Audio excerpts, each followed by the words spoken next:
Hey everybody, welcome back to another episode of the Hammers and Dice podcast. With me are Esteban and John. Hello. Hola. So tonight we're going to be talking about the Inductii rules, but before we get into that, there aren't really any new Heresy releases or news updates or anything, so I figured we'll just kind of talk a little bit about what we're each doing for our hobby stuff right now. Who wants to start us off? So I actually I had a 30K hangout with my OG group this weekend, doing some learning games for people and kind of overseeing the rules and teaching the game. I built a Vindicator. So now I have a built Vindicator with the Demolisher cannon, a laser one, and then 2 rhinos ready to paint. I also started building a Melta support squad. So I've just been doing that. But I'm trying to decide if I want to just build some Saturnine, with the command squad coming out. My Blood Angels need some reinforcements. So I'm debating whether I want to build and paint some Saturnine or finish up those Sons of Horus tanks. What about you guys? I've been finally getting through some of my backlog. So I built my rapiers and quad launchers finally, so I can add to my Dark Angels. I've also been kind of slowly pushing on in my Sons of Horus build. I still don't know how the finals is going to be, but I'm kind of just tired of waiting on it. So I've been assembling breachers, and then I'm going to start assembling tacticals next week, and then probably just do painting on those since that's the base of the army. And I'm thinking something like 1 20-man tactical squad, 2 10-man despoilers, and then go from there. Nice. I'm continuing work on my Emperor's Children. I built it a certain way towards the end of 2.0, thinking that things would still be good, hopefully, and they turned out not to be so great. So I'm with tactical squads being as good as they are. I just finished a tactical squad last week, and now I'm working on a second one so I can get some line into my list, because that's the one thing I've really lacking right now. I've been allying in a tactical squad for my Thousand Sons just to have line in my list the last few games. So I'm looking forward to having all Emperor's Children tacticals. And then, I've got a Rhino in a queue and also a Despoiler squad. I really want to try out Interdiction Cadre. I think that's going to be very swingy but fun. So we'll see how that goes. All right. Yeah, let's get on to the main topic. So we got this Inductii PDF, what was it, a week ago? I think last Thursday, right? For Heresy Thursday. Yeah. So yeah, like 5 days ago. A quick kind of overview of the lore of Inductii is that these are kind of flash indoctrinated, very quickly raised Astartes that are starting being made mid-heresy as the legions are just hemorrhaging Marines. They're having these massive battles where thousands of Marines are dying, and they're just creating these new recruits to just kind of throw them into the meat grinder of the war. And there are, little quirks with each of the different legions, the different ways that they do their induction. So all of their Inductii kind of have a little bit of a different flavor, which is, why last edition we had a similar thing where we had a different profile for each of the 18 legions, and they just gave us a lot of them are a little bit similar, some of them are a bit different, but there's basically each legion is either based on a tactical squad or a despoiler squad. For almost all of these, very few of them have sergeants, so most of these profiles are leadership 7, cool 7, willpower, intelligence 6. That's kind of apart from a few exceptions, that's kind of it across the board. And it's switched out. So if it's based on a tactical squad, it has line 1. If it's based on a despoiler squad, it has Vanguard 2, or most of them have Vanguard 2. There's 1 or 2 exceptions. It is interesting because despoilers are line in the book. So it kind of gives the impression that they're like, oh, these are throwaway units. You just kind of charge them in, get the Vanguard, and they probably just die after that. That's their lore. Go die. Yeah, exactly. So there's a little bit of fluff there. The only other rule with them is that they can't be chosen for, or you could put them in a prime slot, but they can't choose anything for prime. So if you wanted to fill out your entire main detachment with Inductii, you can, but they won't be able to make use of that prime slot advantage. So those are the rules that are kind of universal to all of them. Kind of a cool lore tidbit too with Inductii, in that because the actual heresy is such a chaotic and apocalyptic event, you see the legions kind of really going into their culture and like finding identity in who they are as a legion as opposed to like as part of the wider Imperium. And because of that, these Inductii have their rules kind of reflect their legion more than like their basic legion trait. So you see like some of the melee, like the savage legions, like the world eaters, or even the sons of Horus, their Inductii are way more kind of like just brutal than the regular dudes. And you see stuff like the Ultramarines I like because you see like the beginnings of the 40k Codex Astartes tactical squad as the Guilliman takes more and more control of how his legion functions. So that's kind of a cool thing I like about the themes of these Inductii rules. Oh, absolutely, yeah. And I think my favorite part, especially if you read through all the books, is as the Inductii slowly start showing up, you see how the different legions treat the Inductii differently. You know, the Imperial Fists and the Iron Wars, I think, are really great during the Siege of Terra because the Imperial Fists, you know, treat them as little brothers. Is like, hey, they're still growing. They have to learn a lot of experience. We have to kind of shepherd them in the ways of war. And the Iron Wars are just like, hey, you, go die. Which, you know, to be fair, I guess Iron Wars would say that to just about any Marine, whether or not they were Inductii. But yeah, I mean that's Iron Warriors just treating them like they treat every other Iron Warrior. That's pretty, you know, forward thinking of them. It actually is cool when you like look at it from the perspective of like these are the first Marines that are made that were not part of the Great Crusade. Yeah, their genesis is this civil war, and they have known nothing of like the idealism of the Imperium before that. Whereas a lot of the main Marines in the lore kind of have this what could have been mentality of like they have their despair is they saw this golden future get crumbled, and then these guys are like, we never knew anything but this is our life. So it is very prophetic for the rest of the 40k universe as you see the Inductii start taking center stage there. And to be honest, I think not to be honest, but I recall there being a piece of lore in one of the books. I don't know who wrote it or what series it is, but I remember there's a confrontation between a Marine in like the 41st or 40th millennium and an old like black legionnaire. And he berates the Space Marine loyalist because he's like, you know, you are, you know, this insignificant replacement that's come about 10,000 years later. You should have seen what we actually were like, you know, 10,000 years ago before the heresy. Yeah. You were great, and now look at you. You're like barely a puppet of a Space Marine. And I didn't really think about that until I started reading the Deep Heresy, and I was like, there's a point here. The Marines from the heresy or pre-heresy do have a completely different mentality and a different rate of war. And when you start reading in the Inductii portions, you start seeing that 40k mentality of Berserker Space Marine rage kind of coming in. One of actually my favorite Inductii moments from the books is Siege of Terra in the Saturnine book. There's an Imperial Fist Inductii who's got command of a section of the wall, and then Fulgrim and the Emperor's Children attack. And he basically lands up face to face with Fulgrim, and it's his first fight ever. And Fulgrim's kind of playing with him and being like, "Oh, what are you doing? Look at you, poor thing." You're trying so hard, and you don't even realize how dead you really are. No, that is actually a good part of the book, honestly. But yeah, so let's go into the rules. So the first one, Dark Angels, Esteban, that's your baby. Why don't you? Yeah. All right, so the Dark Angels one is pretty simple. All you're doing is changing out your bolt gun for line 1, and otherwise losing access to Sergeant.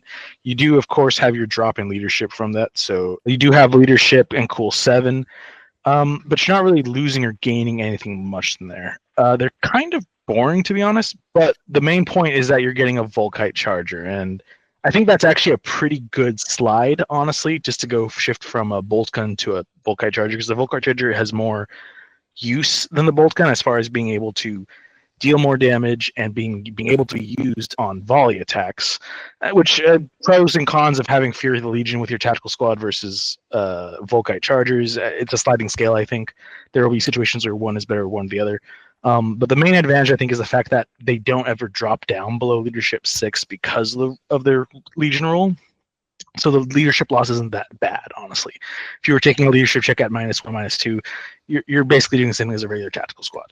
Unfortunately, they're the victim of their own success. Dark Angels have really easy access with the Stormwing detachment to get prime troops, so the situations where you have line 2 and bolt guns are far better and more viable than having a line 1 and a Volkite. So they're kind of lackluster, unfortunately. Not bad, just not great. The one thing I would say about this, and actually a lot of them, is that if you're looking at them as something that is a backline unit, I don't think that that's where they shine. These are guys where you want to shove them up the board because Chargers only have, I think, a 15-inch range.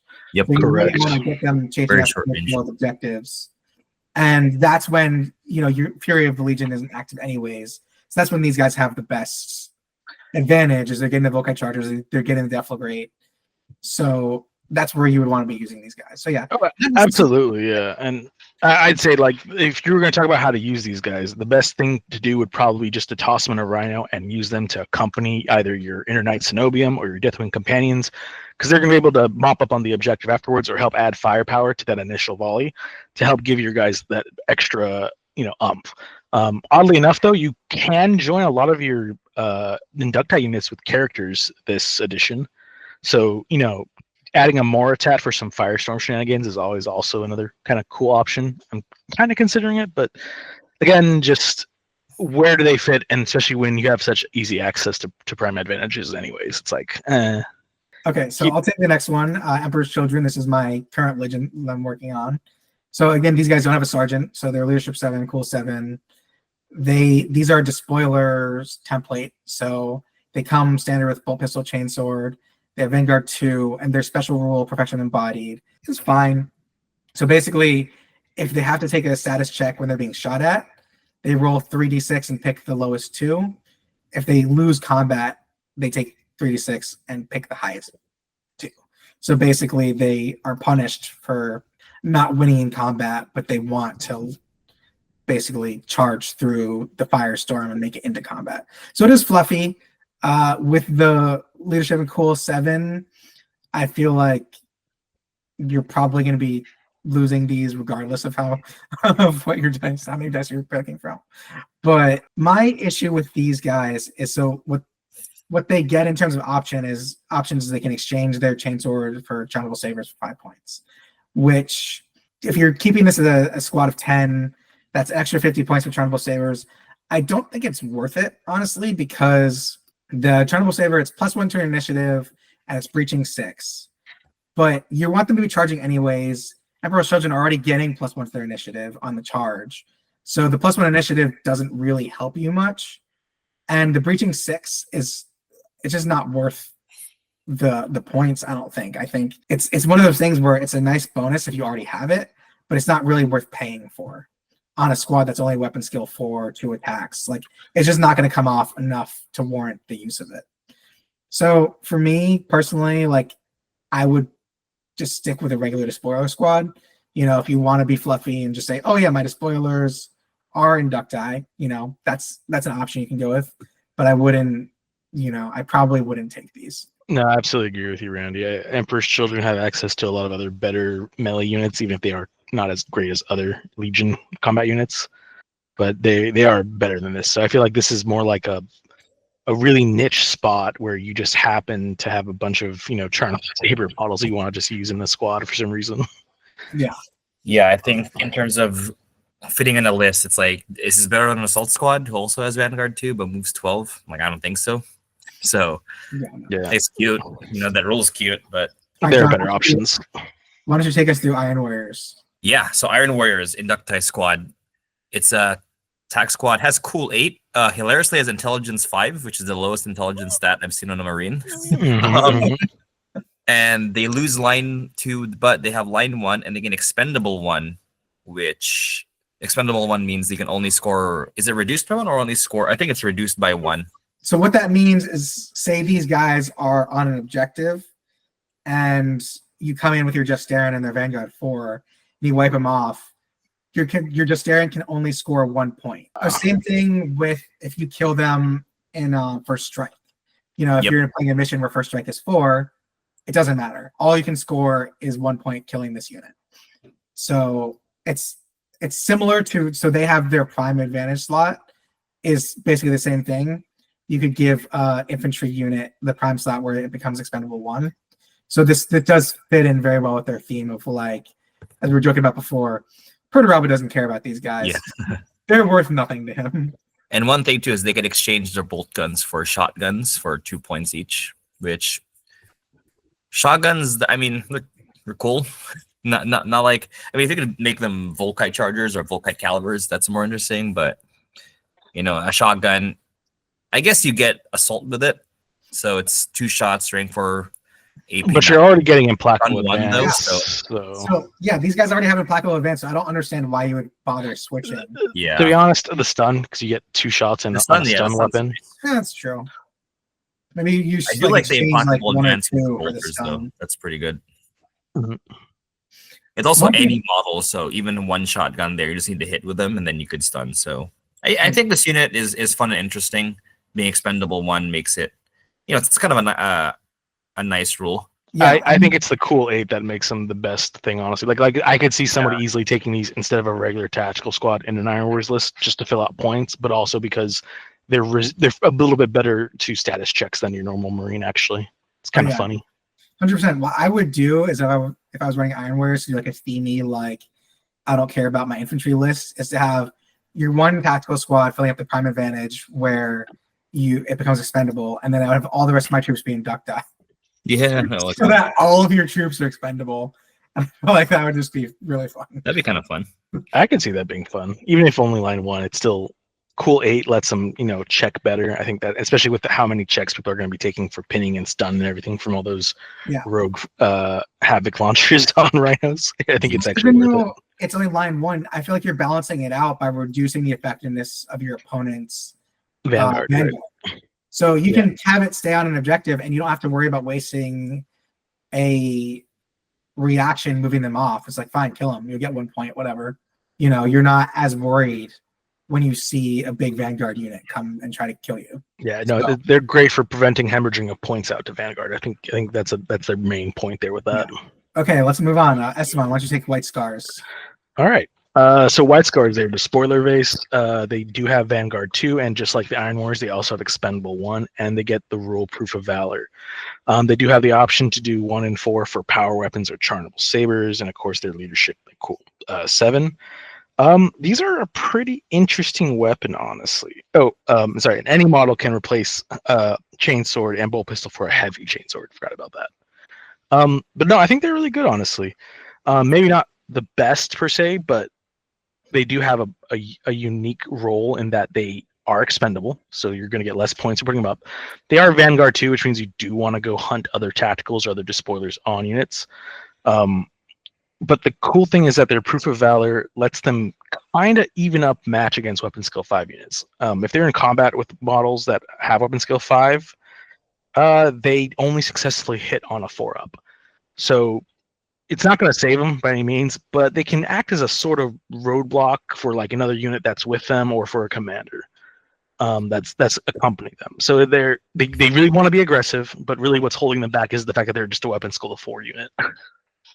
Yeah, I mean, what I would say about Proof of Valor is I think you're still probably going to lose the combat just by not as much.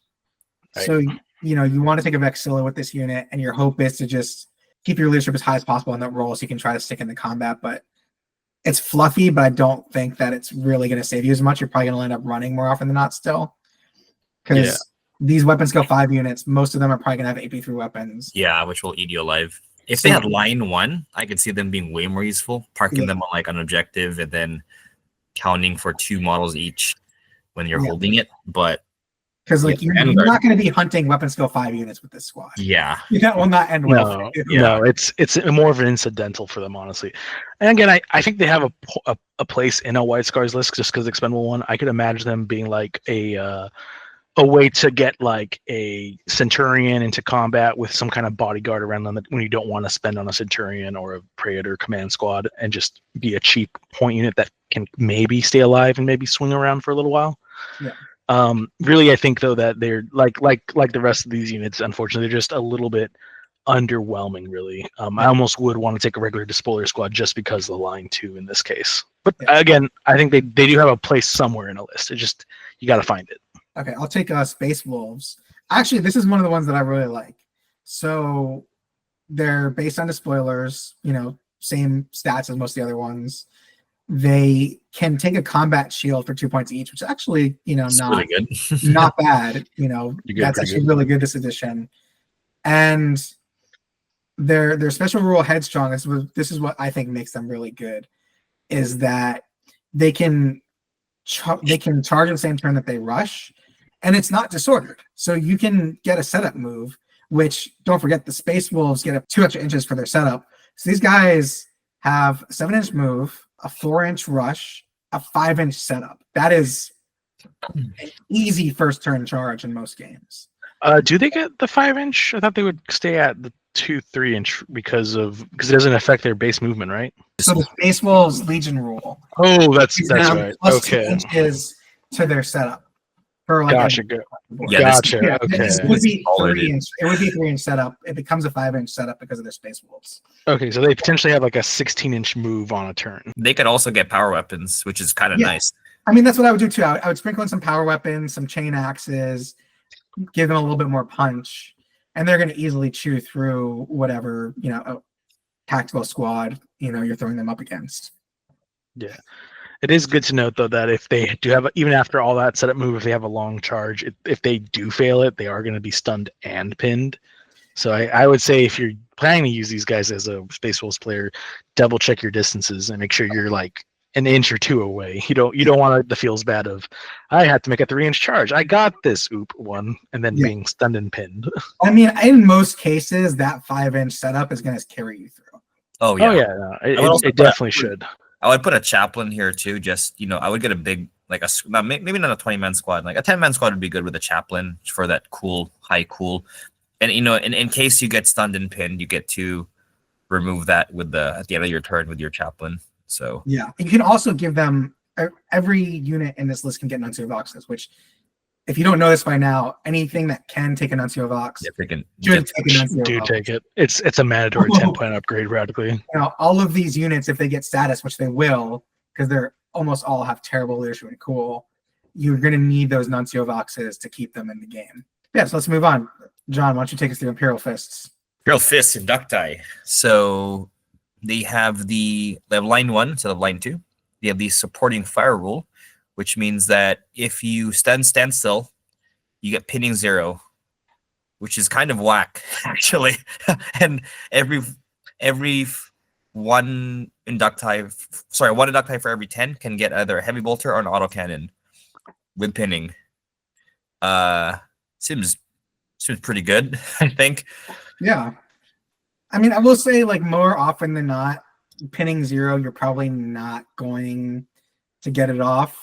But it's nice to just be forcing rolls on your opponent. Yeah. Oh, absolutely. Yeah. I think the main con for it is the fact that you only get that pin 0 when you stand still, just like the Fury of the Legion rule. So you want to either stand back if you got the autocannon, which means you're not on an objective in the midfield. You're on a backfill objective maybe with line 1, which isn't so great. And if you're moving, you're not getting it, which means you're in the midfield, and you probably don't want a heavy bolter or autocannon because it's just 10 points you're wasting. It's a weird spot. I could definitely see them being the backup line unit, right behind a regular tactical squad. Hey, it's going to stay back here just in case that first tactical squad gets wiped. They can jump on that objective and still be pinning 0 on ranged attacks. That's what I kind of see them as, maybe as a backup. I think they have value just being midfield. You move them up turn 1, and then just with a Rhino, you go on the objective and just kind of hang back there, right behind or on an objective, because points wise they cost. With one heavy weapon, they cost the same as attack squad. Mm-hmm. So, you get an Nuncio Vox. So, you're essentially just losing line 1 for supporting fire and heavy bolter, and it's the same points costs. So, I think they do have a place. Yeah, they do. It's one of those ones where it's a little bit of a toss-up, where if I would want to just keep the line 2 on a tactical squad versus this, it's going to be game by game whether or not it has an impact, Luck of the dice, as they say. Yeah. Also, I think one thing to keep in mind, maybe a year from now will matter more when there's more missions, but a lot of the talk about whether line or vanguard is super important depends on the current missions we have right now, in which case line is super powerful. But who knows in the future if we have more missions where maybe Alliance Line is important, maybe Vanguard's more important, or maybe not having either rules is fine. So, and that goes into the fact that if just a reminder to people that the rules do say you do build a list after knowing what mission you play.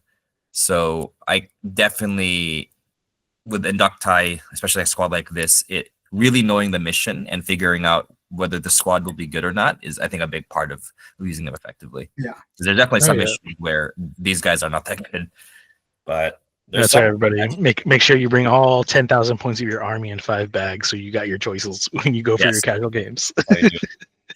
Esteban, why don't you take us through Night Lords? Ooh, Night Lords. I actually really like Night. This is one of my favorite ones, actually. I think this one's really good. Oh no, it is. Yeah. So Vanguard 2, Unscrupulous Murderers, and they have a unique war gear option. The first one, I think, at least, and that is Killer Blades. So these Killer Blades are actually really unique. They have the trait of being initiative with a number of attacks and strength, damage 1 with no AP, but they have breaching 6 and precision 6 up. So these guys are going to be able to, with a little bit of luck, put your attacks where you want them, meaning you can take out Vexillas, Sergeants, Power Weapons, or Nuncio Voxes, and have a decent chance of knocking them out so that they don't matter as much later in the game. They're really, really neat, honestly. I think they're probably one of the better Despoilers that you would want to take, because these guys do want to just hit up other enemy tacticals or enemy weak units that are in the midfield and just use their tools to kind of weaken them out for the rest of your army to pick off. The Art of Murder is also really neat. It does require them to win combat, which I think is their main downside. And that is, if they win combat, they get a unique option, which is the Art of Murder. And they roll a d6 for every model that has this rule. And on a 6, they get an additional hit on that model, or on that unit that's disengaging or holding or falling back. So even though they're weapon skill 4, if they're in another weapon skill 4 unit, there's a decent chance that they're going to be winning combat, especially if they're able to take out things like Vixillas. And if you give them a model with a better weapon skill, they're just going to push combat more in their direction. And this is just going to help you wipe out units. So I think they're a really good, actual good killing unit. And their Vanguard 2 makes them kind of unsuspectingly good, because you're normally going to want to stay away from other Vanguard 3 units in a Night Lords list. So when a Vanguard 2, Inductii walks up, an opponent may be caught unguard and be like, I'm not going to fall back. I'm going to try to see if I can stick it out, and not realize how killy they are. Yeah. I mean, the precision on these guys is really, really cool. And you only need to get 1 or 2 precisions off for it to make an impact. What ends up happening a lot is you take a tactical squad off an objective, they're falling back, but they've got a Nuncio Vox. So they literally the next turn rally and are able to get right back in. But with precision, you take out the Nuncio Vox. That means, they might be able to rally, but they won't be able to do it to the end of their phase. So they've lost a turn, as opposed to being able to start like normal at the beginning of their turn. So I think that's really huge. And it is, yeah, honestly. And I think these are actually good enough that you would want to take them in your main list, honestly. I could totally see these being taken as like a Despoiler squad for Night Lords or a tactical squad, and then filling out your list with 2 units of these, honestly. They're pretty cheap, to 100 points, and then a Rhino or something for like 1. It's 100 points, and like the Killer's Blade comes for free. Yeah, Like, it's really good. These guys are really good for their point value. Oh yeah, definitely A tier. Honestly, they're on the same base as Dark Angels. Honestly, maybe a little boring, but ultimately, free upgrades are free upgrades. I don't think these guys are boring. These guys are these guys are super fun. Yeah, I think there's a lot of play you can have, just like kind of hunting down weaker. The only thing that would have made them fluffier is in the Art of Murder. If they roll a 1, they attack each other. There we go. I think that was like the Inductii rule last edition was like. It was something with challenges. It was like, or was it a challenge or something? It's like you either have a chance of like hitting your opponent or one of your own guys. Yeah. Yeah. Okay, so I'll take the next one. Blood Angels. Oh, can I get this one? Oh, you want to do it? Okay, go for it. Yeah, Blood Angels Inductii squads. So they lose line for Vanguard 2. They get Eaters of the Dead, which is harkens back to their pre-sanguineous cannibalism days. So a unit with a special role may perform a unique aftermath option, causing every unit with at least 1 model with an 8 to make a panic check. So if the enemy is kind of falling back, they get to attempt to eat their corpses. Leadership check must immediately be made for each enemy unit that is not part of the combat, which has enemy models within 8 inches or more of most unit. If the check is failed, then all models of the unit get the round status. Yeah, so essentially it just scares the enemy who's nearby, who aren't part of the combat. So it's a chance to spread the routed status, which is pretty fluffy considering the whole like Revenant Legion thing. And they could take power weapons, which is nice. So yeah, I think if you have a way to debuff the enemy leadership even more, then this unit could really cause actually, what would be great is if you take them with, I think telepathy librarians automatically cause fear. Yep. If you like shove a librarian in there with them, then all of those models taking panic checks are doing it at -1 with the fear. Yep. So that's like a good leadership bomb there. Yeah, and as you've been saying in this cast, making your opponents take checks is always good. Yeah. On another set of panic checks at the assault phase, which is after the shooting phase. So in addition to any checks they may have made, they could, you could just have them get some routed statuses. Yeah, I mean, I think it's one of those things that's like probably not gonna work out that often, but when it does, it's gonna be really fun. Yeah. You have like 2 or 3 squads all fail their checks and run away. Yep. And it'll just be like a glorious moment in game. Yeah, because you win combat. I could see them as kind of a support unit for a hard-hitting unit, like some, what's it called, where the Dawnbreakers or a Terminator or a Saturnine squad or something. Yeah. Because if you win combat, then these guys make the do their aftermath option, cause fear checks nearby, or routed checks nearby, and you could just spread some statuses there. Yeah, like especially if it's one of those games where you have like the 3-point central objective and like a whole bunch of units are just crowded around it, trying to keep it locked down, and then you just have this like wave of panic checks. Like the more units packed are in there, the more likely a squad's gonna fail a roll. So I can imagine these guys being in some of my lists. Yeah, it's definitely a fun one. It's 100 points. You're talking about like it's a sort of even swap with a despoiler squad, and if you put in a character, that's going to balance out the leadership and cool issues. So yeah, I think this is one of the ones where it's not overpowered, but it's definitely got some play. Yep. All right, I'll take Iron Hand. So this is a tactical squad one. Again, kind of same stats. The thing that's cool about this one is that they basically act like they have an apothecary with them, which is pretty cool. So they can make the medic reaction, and they have a 5+ for their recovery test. So that's pretty good. I mean, apothecaries you're not going to see them very often this edition, I think, because they don't just give you the feel no pain. It has to be a reaction. But if these guys are on top of an objective and your opponent's just trying to shoot at them and whittle them down, and you've got like 30 shots coming at you from Fury of the Legion, this could come really in handy. Yeah. Because you have your +1 toughness, so not as many shots are going to wound you. And then you have your 3+, and then you have this 5+. It's going to keep you, it's going to keep you in the game a bit longer, which is what these guys are for. I was going to say, there's one thing that I think does put them above a lot of these guys, and I'm only saying this because I'm side-eyeing them as a Dark Angels player. They have access to a Phosphex bombs. Oh, yes. I was going to say that as well. It's pretty good. Bombs are great. Like, it's, I pulled up the rules. So it's only a 6-inch range, but it's a 3-inch blast. It's poison 3+, breaching 5+, AP 3. But the real winner about this is that it's panic 3. Panic 3. If you're trying to challenge like a tactical squad on an objective, you get up to them. It's Easy. like, all right, Phosphex bomb, get the fuck out of here. Yeah, they're not limited too. Yeah, I think this is probably the best one I've seen so far. I would happily trade line 1 for Phosphex bombs. Yeah, those are pretty great, and I also think that they're not limited, so you could do it multiple times. Yeah. I think it's only one. Yeah, one Inductii in this unit can take a Phosphex bomb. No, so you only get one per squad. Not a limited one weapon. Like you can. Oh you yeah. You just need to hit, which is super easy with a blast weapon. Yeah, it's a free panic. I want to see someone with model and Iron Hands Inductii just holding 2 bandoliers of Phosphex bombs. Like, come at me, bro. Like, unless you have really bad luck with your scatter roll, it's probably going to hit at least one guy, and that's all you need. Yeah. All right, Esteban, you're up. World Eaters.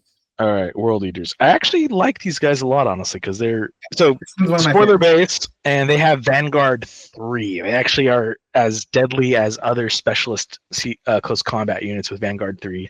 They also get Impact T, so they get better toughness when they do a charge, if I recall that correctly. That's correct. And of course, they have also the Ravening Madman rule from the Hereticus, and they're super strong, and I feel like they're always going to be a better option than a regular spoiler squad, almost. Only Yes, because I agree. you still get access to the heavy chainsaw, power weapon, Churnable Saber, but you also have access to a new Prime Advantage. And this Prime Advantage, while a little bit kind of gimmicky, allows you to do some cool things with them, mostly to give any models in this charge subphase to become Lost the Nails. Now, I forget what Lost the Nails rules says. John, do you remember? I have Yeah, it. so- I wrote it. Oh, Yeah, okay. perfect. Yeah, you can read it, Randy. Well, first of all, just to clarify, the Prime Advantage isn't for them; it's for an apothecary. So Correct, yes. you do have to free up an auxiliary slot to take an apothecary and put the Butcher Surgeon Prime Advantage on it. But so basically, what the World Eaters Lost in the Nails does is it gives you +1 inch to your setup move, so they'll have a 4-inch setup move, +1 attack, and their leadership, willpower, and cool get bumped up to 10. Yeah. So that, I mean, that's wild for these guys, honestly. Pretty fucking great. So if you equip a few of them with, power weapons, a couple of chain axes, these guys are going to do some work against a lot of different units. Yeah, absolutely. I to be honest, I think the only con I can think of for this scene is the fact that you really want to sink a lot of points into them. You do probably want to take it as a full 20-man so you can get access to all 5 of those power weapons and also spend the points on an apothecary. So you're looking at almost 250 points for investment in this. It is a deep sink, honestly, which might be where people want to put it into something else, like a Terminator unit or something. But honestly, these slap really hard. I don't know, man. Like I think I think they're way better than they seem, because like the Terminator squad, right? That squad needs a Land Raider or a character to deep strike them. But these guys, you can just slap 20 of them, 1 apothecary, and just run them up turn 1, and they're a troops choice. Yeah, this is wild. This unit, this and the Iron Hands one are probably the top I've seen so far. And this is probably my favorite one in terms of just the fluff. These are Khorne Berserkers, like straight up. Horde of Berserkers led by Demon Angron. Like, just take 3 squads of this and then walk up the board. So one other thing to mention, so they also have Heedless, which means that they can't score on objectives. Amazing, fluffy. But that's offset by the Vanguard 3. Yeah. So if they're basically scoring the same amount of points as any of the other Vanguard Inductii. Because if you get Vanguard Inductii and the other squads are scoring Vanguard 2 +1 if they stick on the objective. So you're getting the same points anyways. You don't want these guys sitting around an objective regardless. Like, this is incentive for them to, like, all right, they killed this squad, on to the next one. Exactly. What you want your World Eaters doing. Yeah, because they get with Lost in the Nails, they get 4 attacks each. That's wild on the charge. Attacks. Well, because they get the World Eater rule, you get +1 more. No. Oh, does the World Eater rule give you +1 more? Yeah, it's this World Eater Legion trait is +1 attack on the charge. Oh, there you go. You're throwing a boatload of dice. I mean, if you're crazy, you can give them all heavy chain axes and spend like 50 more points or something, 100 more points. But that's true. Yeah. Yeah, this unit is crazy fun and crazy good, I think. I would be scared to see these guys across the table for me. This one might be like almost an auto include for all World Leaders lists, maybe. Yeah, I actually, I agree with that. Okay, Ultramarines. I'll take this one. This is my of course my first love of Heresy was the Ultramarines. So these are one of the few units that can actually take a sergeant. It does cost extra points. It's 15 points for the sergeant. The nice thing is that he comes with Cool 8, which even tactical sergeants don't have Cool 8. So leadership 8 Cool 8 is a nice little buff. So the issue that I have with this squad is it maxes out at 10, which is fine. Throw them in a rhino, you don't really need more than 10. But their special rules and their weapon options, to me, don't jive super well. So you can give up to 2 of them Legion special weapons. So which is not bad. Like what I would do is I would probably do a flamer and a rotor cannons, you could basically throw out 2 different status checks, which it would be really effective. The problem with that is their special rule means that when they're falling back, if they hit the battlefield edge, they never fall off the board. They get routed and suppressed. Yeah. And if you're rolling to remove the routed status, you can roll an additional dice and discard the highest one.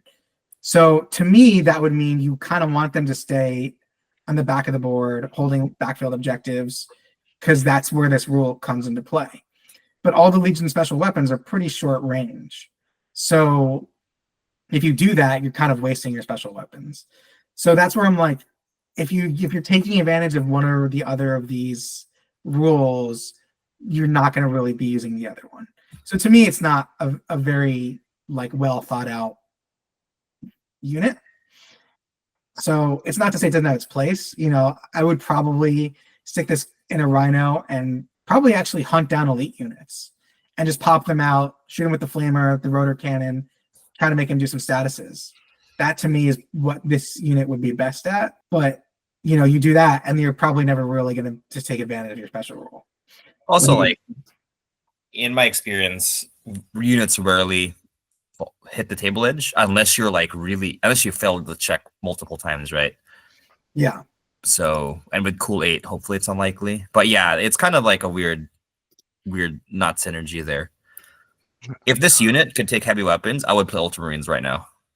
It's like it would be the tax squad. Like it would be the Codex Astartes tax squad.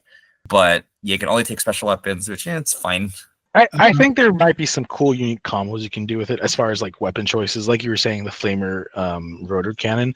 I could also see someone taking like a double melta-gun or double plasma gun just to kind of go hunt Marines with them. Just your melta-gun, even if it's only 2 shots, has a good chance of just hitting off a Terminator of any type off the field. So trading this squad for 2 Terminators is probably your points right there, honestly. And likewise, the plasma. Likewise, a plasma gun is actually a pretty decent weapon for picking off. If you're going to do that, I would do the plasma gun. The problem with the melta gun is 1 shot at 12-inch range. Like you got to get you got to get real close. Yeah, you're losing the unit at that point if you're up against Terminators or something that and also, beefy. hitting on you're going to fail at least one of those. At least, yes. And then you're probably going to roll a 1 to wound on the other one. That's why you make sure you take a combi melter, combi plasma with your sergeant. I would do a flamer. What was the other status one? Flamer and rotor cannon. That's rotor cannon. You don't need to get that. I mean, that's pinning, right? Get a little bit close for the flamer. Yeah. But like the rotor cannon, if you're a little wary of getting too close, rotor cannon I think is 24-inch range. So you can stick a little bit further back. Yeah. Is rotor cannon suppressed or pinned? I think it's suppressed. It's suppressed. Oh, dude, you do rotor cannon and then a flamer and then a combi grab on the sergeant. So you're throwing three statuses. Your opponent's gonna fucking hate you. Yeah. March for my what?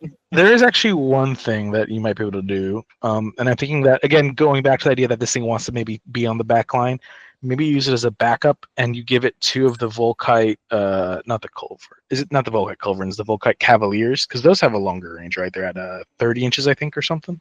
Hold on, I'll look it up. The Cavaliers 30, right? Okay, 30 inches. Okay. I mean, the problem with backline is that more often than not, you're not going to have great line of sight on things, Oh no, probably not. I wouldn't put this back line. I would actually march them up front and try to do stuff. Try to take advantage of the fact. I would just ignore their special rule. Yeah, that's the thing. You kind of have to basically just like ignore their special rule and be like, these guys are like here to cause status checks. Yeah, I think you're just reading line 1 for +1 cool on the Sarge and the ability to take special weapons. Yeah. Yep. Okay. Who wants to take care of Death Guard? Ooh, me. Because speaking of special weapons, these guys are the king of special weapons. So they're based off a tactical squad. They can max out 20, which is important here. They do get line 1 and barbarian resilience and fury of the Legion, so they get to keep that compared to a lot of the other Marines losing that in the Inductii selection.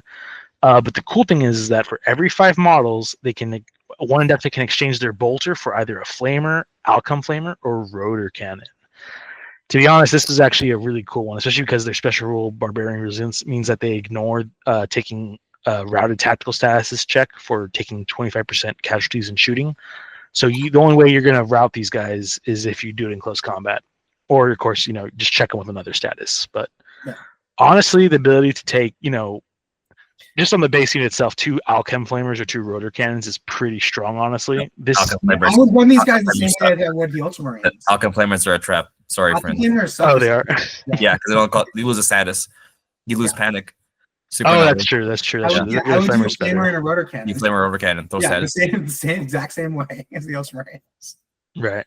So even as a cheap 10-man unit with those 2 options, that's only 105 points. So that is a cheap way to toss out 2 of those. Yeah. And if you max them up at the full 20-man, just for backup or just for the fact so you can use Fury Legion with those bolt guns, I mean, I think this is probably one of the better ones. Like this one is easily interchangeable with a regular tactical squad. Yeah, and it's because it's a cost the same, like Esteban mentioned. It's if for 110 you get 1 Flamer, 1 Rotor Cannon, 1 Nuncio Vox, which costs the same as a tax code of the Nuncio Vox, and you're losing line 1 for the Flamer and the Rotor Cannon. It's pretty solid trade.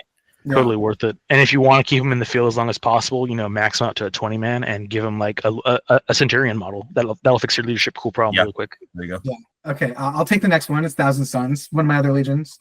So this is a tactical squad variant. For every 4 models in this unit, one can take a Volkite Cavalier or Caliber. I don't think it's worth it to do that. So their special rule is that instead of the normal minor arcana, they have unattuned practitioners, which is called etheric guidance, which I think it's pretty much the same as it was last edition. So essentially, they take a psychic test. If they pass, then all of their ranged weapons that aren't blasts are breaching 6 up.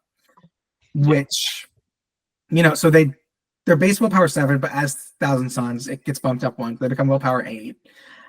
I just don't think it's worth it because you're gonna fail. You're just gonna fail your psychic test, like especially now where like doubles perils you, and then going over 8, you're not gonna perils, but you're gonna fail.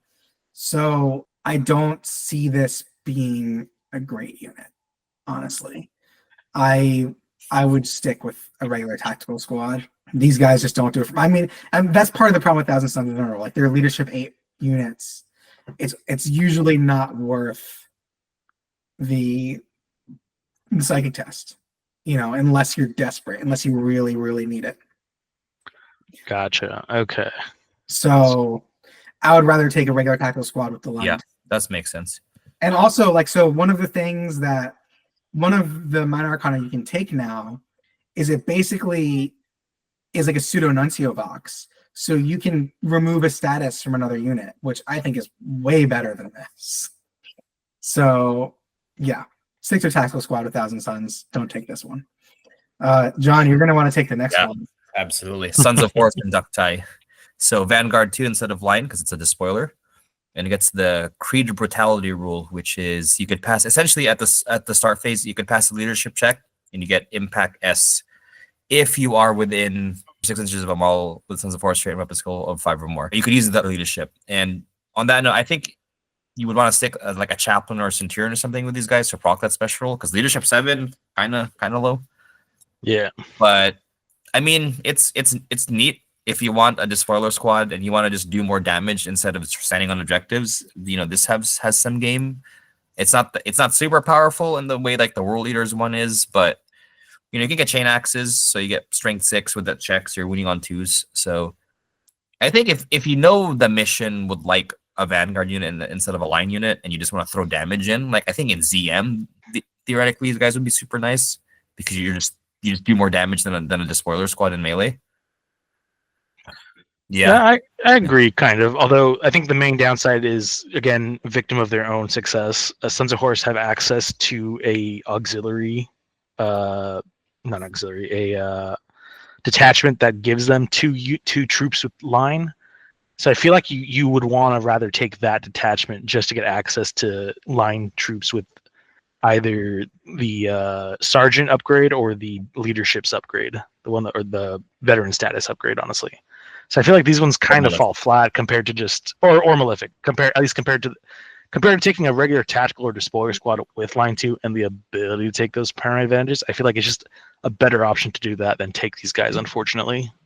Yeah. I think they're super mission dependent. Like if you just want to do more damage with a troop choice, then yeah, that's their place. But they're for the most part, yeah, I'd rather just have attack squad, Yeah, or even an assault squad. But Yeah. because you can also swap out chain swords for chain access for free. I know you can do that on assault squads. Can you do that on spoiler squads as well? not the spoilers. That's an assault squad thing. So yeah, if if you you have want that- to Vanguard 2 unit with a little bit more strength, I would do an assault squad with chain axes. yeah, Like over this, most likely, I think. yeah, Mhm. yeah. I don't think it's worth modeling a unit with a chain, like a despoiler squad with chain axes to run this. It's just if you really want that on foot squad, just run the spoilers. But yeah, if you want like assault squads, I think are just better if you want a Vanguard unit. Yeah. Yeah, this is not a terribly great unit. I'm sure, again, like you were saying, John, once we get more missions out, I'm sure they'll find their place. But for now, they're kind of a little lackluster compared to what you could be doing. Yeah. All right, let's move on to the next one. Esteban, why don't you take the word bearers? All right, Ward Bearers Inductii. So they are despoiler base. They got Vanguard 2 and then empty vessels. These actually are kind of interesting, although I feel like their rule is really hard to proc off correctly. So for options, you can change out your pistols and chain swords for heavy chain swords for 5 points per model on every one. 1 and 4 can take power weapon or charnable saber, and the regular options, of course. Their special rule, empty vessels, is kind of funny because in order to get it to work, you have to first get Vanguard to score.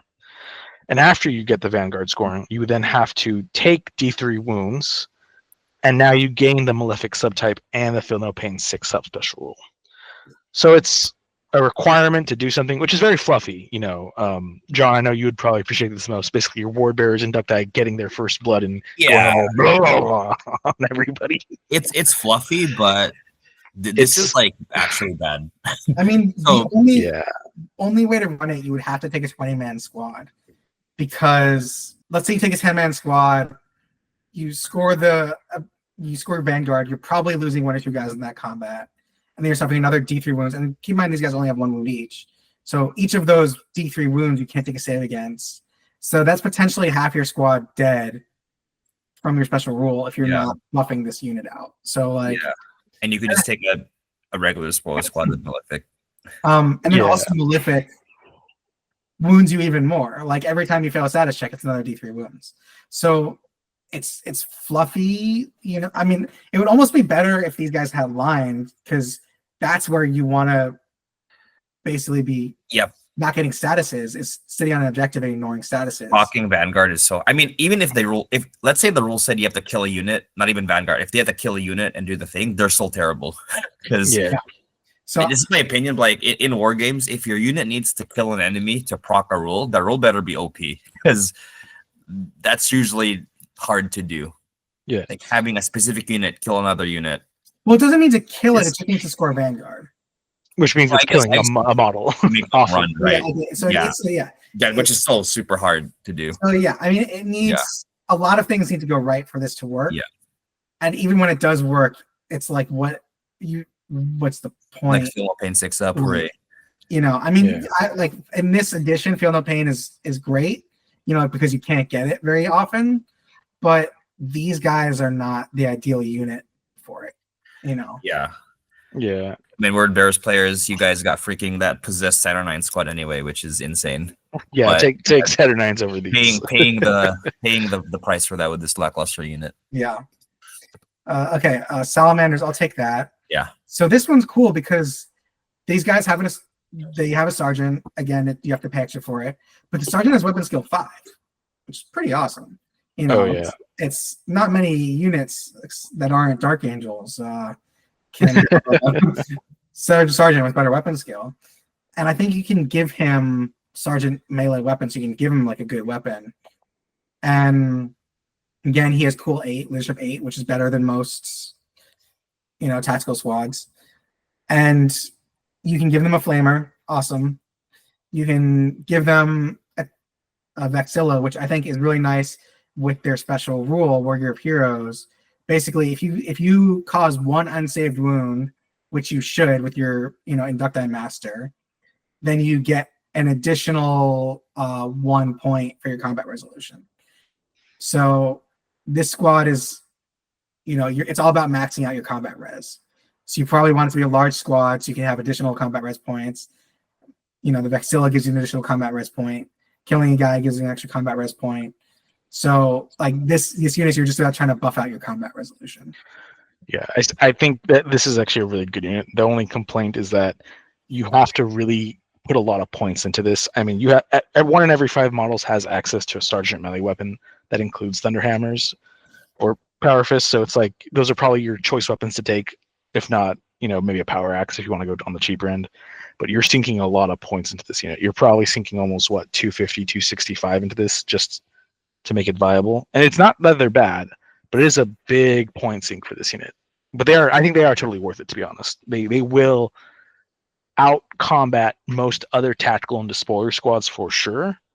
And even if they're up against an elite unit, if you got another elite unit to support them, chances are that just them with all their special weapons coming in might be able to help swing a combat back in your way.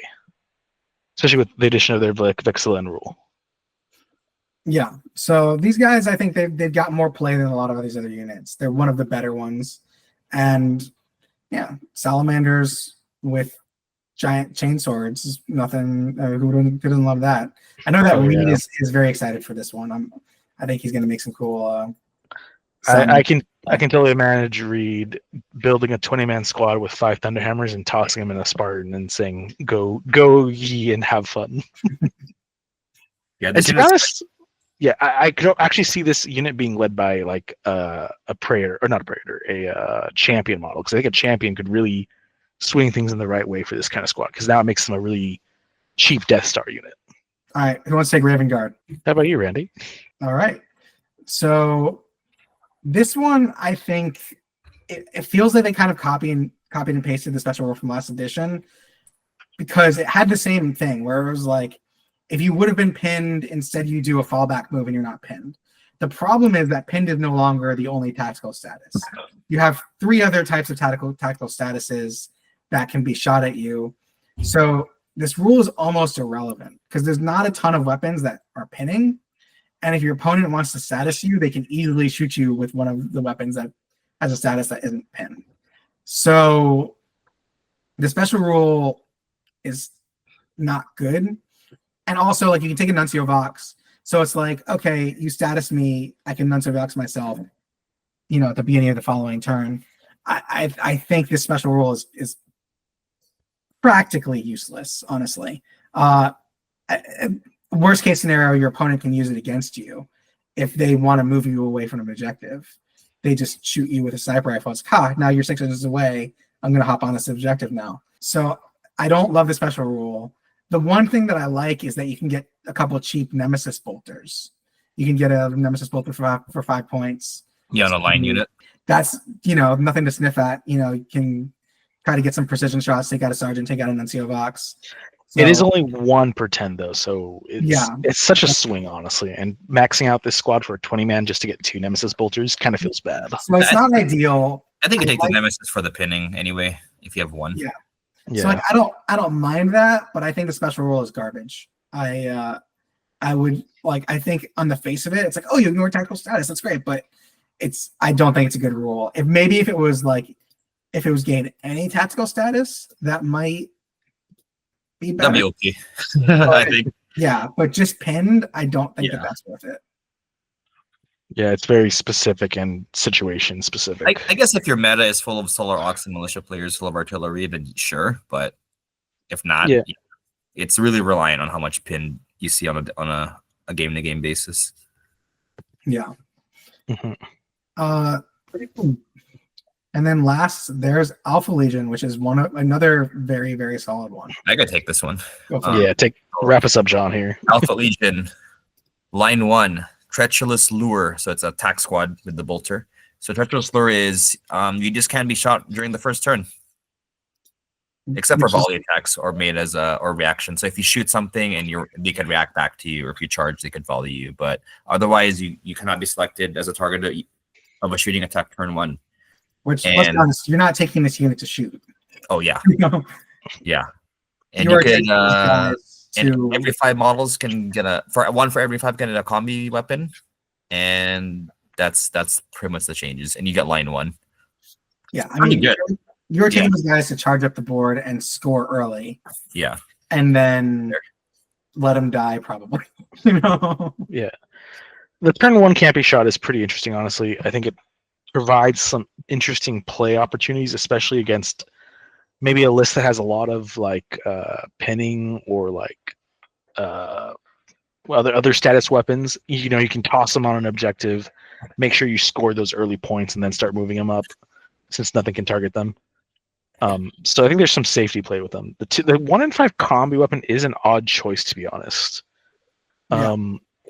You know, you could take a flamer and a grab, I think, as you were saying earlier, John, to get statuses out. But I feel like I'd almost want to take a bulk height on this guy, just to try to get more shots out, honestly. I would do the double grab, and turn 1 you pin, turn 2 you pin. That's true. You could do Yeah, one well, the grab, bulk one height is turn. make people just want more shots. Yeah. I mean, I think you don't shoot them at all turn 1 because you don't want to risk the return fire. I think you turn 1, all these guys do is score, and turn 2, you're like, all right, you've done your job. Go status what you can before you die. You know. Well, honestly, if you go second, then I think there's more reason to shoot with them.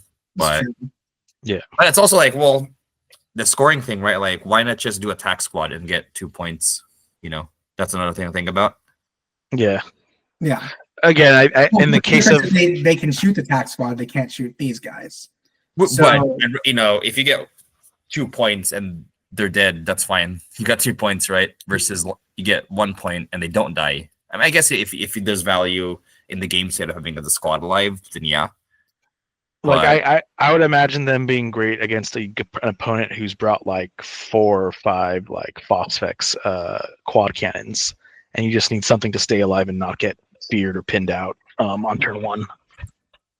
Like that's what I would see them being a good play for, is like put them on an objective that you know that they can hit, but they can't shoot it because it's round 1, so you still have to score it regardless. Yeah, like if there's an objective like sitting in the open, and you know whatever gets on that thing is going to get shot to hell, like you have 1 free turn on it, basically. Yeah. You know, so yeah, it's a little bit situational, but I think it definitely has some play. It's fun too to think about, like the fact that we're having this conversation, like, oh, how do you maximize not being shot? I think it's good unit design because it's fun to play with, you know. Yeah, there's some niche play to it, and it makes it fun when you get to pull it off with it. Okay, so let's each say what our favorite is. Ooh. Esteban, you go first. Which of these is your top? Okay, honestly, I want to say it's the Iron Warriors one, and again, just because line 1, expendable, applicable, advanced, and the cool 8. These guys are really durable, really basic. I think they're one of the better ones, obviously, just because of the cool 8. Sure, they have leadership 7, but honestly, I think they're going to be.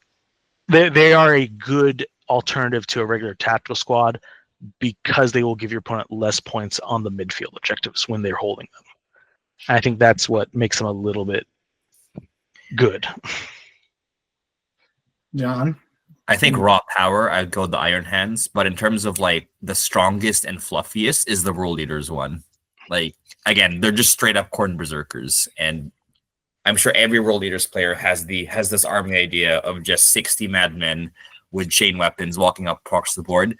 And I think this is the best way to do that. Because, I mean, you could do that with Malefic Despoiler blobs, but like the Ravening Madmen thing being guaranteed with this unit, which is a super kind of unique Legion rule for Creator World Eaters, I think they're a super fun unit. And the more I look at it, the more I'm like, man, do I really want to do World Eaters? They're all freaking get 60 Berserkers and Demon Angron, because this sounds dope. But yeah, my vote would be the Corn Berserker squad. All right. The way you're Randy? So those probably would have been my first 2 as well, but I'll be a little different. I'm gonna say Space Wolves because got your 7-inch move, 4-inch rush, 5-inch setup, and just get these guys. That's game, man. Reach out and touch their tactical squads and make them very sad. Like there is nowhere that your opponent can hide the tactical squads from these. Yeah, the fact that that's a Thousand Suns player saying this, you know it's good. You know it's the real deal. I mean, the Space Wolves rules for as long as I've been playing the game, the Space Wolves have just had better rules than Thousand Suns. Like you can't, You can't keep a good dog down, man. Paying the cents for first edition when I played them, when every unit had +1 invul. Jeez. So yeah, I do like that unit a lot. I think it's really fun. I was gonna say if I ever see someone playing Space Wolves with Inductii squad, I'm immediately going to the Baja Man. Who let the dogs out? Just gonna blast that in everyone's ears. Yeah. But overall thoughts for me, I would say I feel the kind of the way I felt when the rules came out last edition, which is like a bit underwhelming, to be honest. In general, I mean, obviously there's a couple really fun ones, but I would, especially for the legions I play, I wouldn't take any of them. For my legions, I would stick with either the tactical squad or the despoiler squad. I think the line 2 is just much better value in a lot of these situations. I appreciate that they're doing it as a free PDF, but if I was gonna be like, if I really was like, oh yeah, I want to get some Inductii, I would just paint them up as Inductii, but run them as a regular tactical or spoiler squad. Yeah, there's very few of them. The ones we just talked about are the exceptions, but it's like less than a third of them are that level of like, oh, this is so fun that they're both building around. But most of them, they're just kind of side grades at best. Yeah. And at worst, you're losing line 1 for some niche things. Yeah. They're good and fluffy, like we were saying, but some of them are definitely better than others. I kind of wish the Dark Angels one was really better. I really am sad. Yeah, I think for players too, as a summary, like when you look at these rules, Inductii, just ask yourself, is this better than an attack squad or a despoiler squad? And you go from there. I think that's a good way to kind of see if they're worth adding into your list. Yeah, and we're not talking about wanting our Inductii to be elite units, right? We're talking about, what's the benefit of them versus a tactical squad. And that like any one of these, even the best ones, are going to be easily destroyed by some bolters shooting at them, or elite unit running them down. None of these units, even the ones we love, are like crazy overpowered. They just have enough flavor that makes it more interesting to run than a tactical squad. Yeah, not all of them do, I think. I think the Iron. Okay, and you know what? I agree, but the more I stare at this data sheet, I think the Iron Hands one is actually like OP. Like one X bomb on a. If you see more than 2 squads of this, the guy's trying too hard. I will say that. I was gonna say I'm a little salty that they got that option. I feel like Dark Angel should have had that, because the whole line on the Inductii sheet is these were rapidly inducted in the wake of the Angel's revenge, and they were equipped with Dark Age weapons technology. Why don't we get to take Phosphex bombs in our Inductii? I mean, it's good, but it's like it's one. I don't think it's that overpowered.